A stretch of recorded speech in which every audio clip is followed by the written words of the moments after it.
ایک عورت نے آپ صلی اللہ علیہ وآلہ وسلم کے پاس پیغام بھجوایا کہ یا رسول اللہ، میرا شوہر القمہ جو آپ کا صحابی ہے وہ سکرات میں ہے، وہ کلمہ پڑھنے کی کوشش کر رہا ہے لیکن اس کی زبان پہ کلمہ نہیں آ رہا، نہ اس کا دم نکلتا ہے نہ اسے ہوش آتا ہے، کافی دن گزر گئے، اس کے لیے دعا فرمائے۔ تو آپ صلی اللہ علیہ وآلہ وسلم نے فرمایا اس کی ماں یا اس کے باپ میں سے کون زندہ ہے؟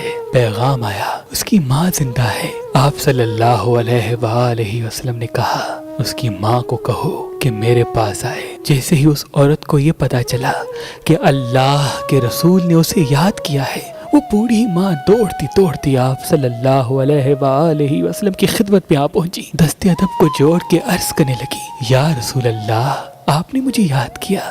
تو اللہ کے رسول نے فرمایا، کیا تمہیں اپنے بیٹے سے کوئی شکایت ہے؟ بس یہ کہنا تھا۔ وہ بوڑھی ماں رونے لگی اور رو کے فرمانے لگی، یا رسول اللہ، آپ کا صحابی جب بھی مجھ سے بات کرتا تھا میری توہین کرتا تھا، تلخ رویے سے بات کرتا تھا، میں ان تمام تلخ رویوں کی شکایت اللہ سے کروں گی، بس یہ کہنا تھا۔ تو آپ صلی اللہ علیہ وآلہ وسلم نے فرمایا، اللہ نے تمہارے بیٹے کے اعمال، نمازیں، روزے سب ختم کر دیے ہیں، کیونکہ جو ماں کی عزت نہیں کرتا اللہ ان کی عبادت قبول نہیں کرتا۔ اور اے القمہ کی ماں، اگر تم چاہتی ہو کہ اللہ جنت میں اسے عظیم مقام عطا کرے تو تم اسے معاف کرو۔ اس ماں نے کہا، یا رسول اللہ، جس بیٹے نے مجھے ذلیل کر کے گھر سے نکال دیا میں اسے معاف کروں؟ اس کا حساب اللہ کرے گا۔ بس تو اللہ کے رسول نے فرمایا،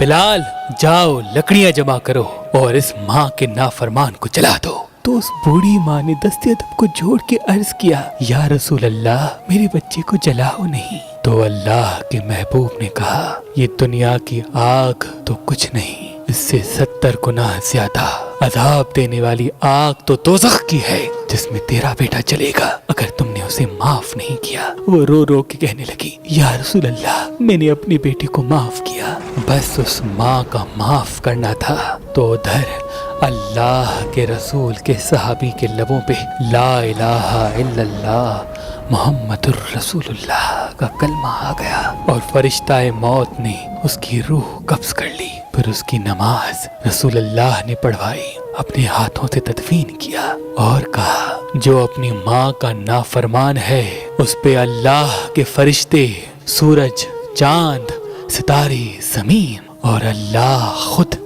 لعنت کرتا ہے۔ اس زمین پہ ایک ایسا معجزہ ہے جس سے انسان ناواقف ہے، اس طاقت کو مرجان پتھر کہتے ہیں۔ امام جعفر صادق علیہ السلام نے فرمایا، جو انسان مرجان پتھر پہن کے اللہ سے جو دعا مانگے گا، چاہے اس کے مقدر میں ہو یا نہ ہو، اللہ اسے عطا کر دے گا۔ تبھی اس پتھر کو مقدر بدلنے والا پتھر کہا جاتا ہے۔ مرجان پتھر لینا چاہتے ہیں تو مہربان اسٹونز کے نمبر پہ کال کریں، اور مزید معلومات کے لیے ہماری ویب سائٹ مہربانلی.com یا ہماری اپلیکیشن جو گوگل پلے اسٹور اور آئی فون ایپ اسٹور میں موجود ہے ان سے بھی معلومات حاصل کر سکتے ہیں۔